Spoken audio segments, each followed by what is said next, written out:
some of the exporters are facing impact on their revenues and margins due to multitude of factors. Right? I would keep it very open, but there are a multitude of factors. Question: how can exporters address these issues? Manish, you want to start with it? Well, this is, first of all, it requires to be assessment requires to be done in terms of what are the factors affecting the margins or putting a pressure on the margins. If it's forex, then obviously there are some strategies like hedging which can help an exporter. The biggest factor currently affecting exporters is freight, and the rates of freight are increasing exponentially to what maybe they would have contracted on. I think it's time to slightly start thinking outside the box. In the grain industry, for example, many times when the contract is done, there is a pain share, gain share clause where if the freight goes beyond a certain cap, then they are able to pass on some of those costs, the increase of freight costs to the buyer. I think some of the other industries also need to start looking at some of such options. So when you contract with a buyer, you assume there is a particular margin and a particular freight rate. But because the freights are changing so much, and possible that when you come to shipment execution, the freight would have changed, and actually you're not making much margins or any money on the trade, then it's important that this is also known to the buyer, and there's a clause in the contract which can help the buyer and which help you to pass certain costs to the buyer, because it could be slightly beyond your control. There could also be some geopolitical factors, such as some trade barrier or a import permit requirement which suddenly comes up like a compliance requirement, which also can suddenly put a spanner in the work. Again, some of these things require to be tackled head on, along with the consultation of the counterparty. Diversifying in other markets is an option also when it comes to pressures on the margin in a particular market. So it all depends on assessing the risk and assessing which are the factors impacting your margin. This is where the challenge is. Freight is currently the biggest, I think, pain for most of the exporters from Australia. Thanks, Manish. James, what's your take?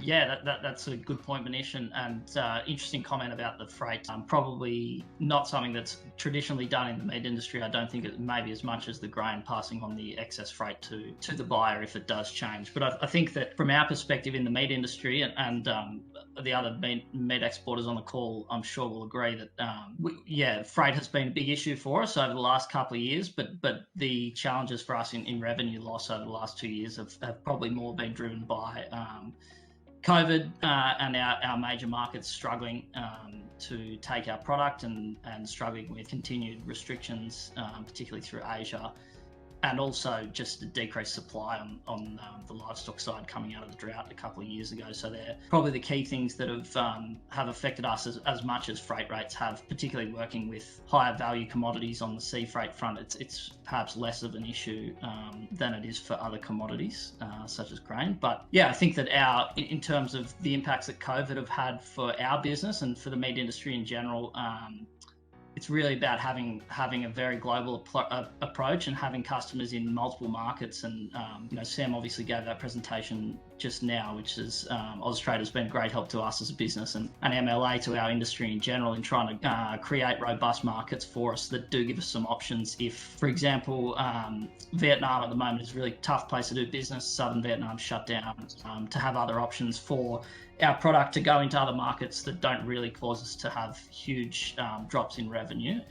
We're lucky in that regard in the beef industry. On the supply side, I guess for us as a business, it's one of our key challenges is trying to branch out just from being too beef focused. Traditionally, we've been a beef focused business, but trying to be a multi protein business is important for us and gives us a little bit of a hedge against cattle prices where they are at the moment, or lamb prices, trying to do a bit of chicken and pork.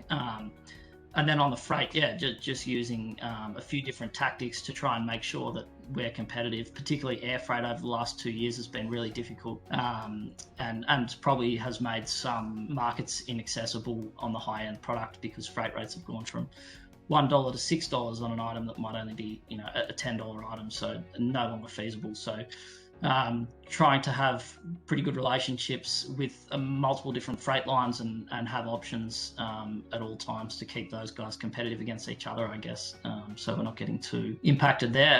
And lastly, which is similar to the global approach, is just not being too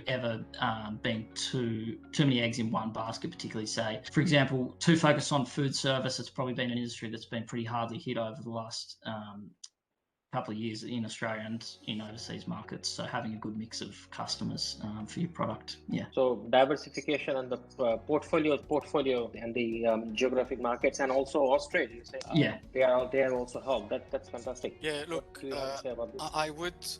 I think James and Manish have said everything that is related to especially operationally and in the short term. I would just add that if prevention is always better than cure, and if we take a strategic approach by getting the right product in the right niche market through the right channel, consolidate this positioning, it's a marketing positioning, and using our competitive advantages for the long term, and obviously having a couple of plan B and C in case, because there is the strategic marketing, but no one could predict the political or diplomatic decision in putting new barriers or new tariff, or so we need to have that mix of strategic marketing and not putting all our eggs in the same basket.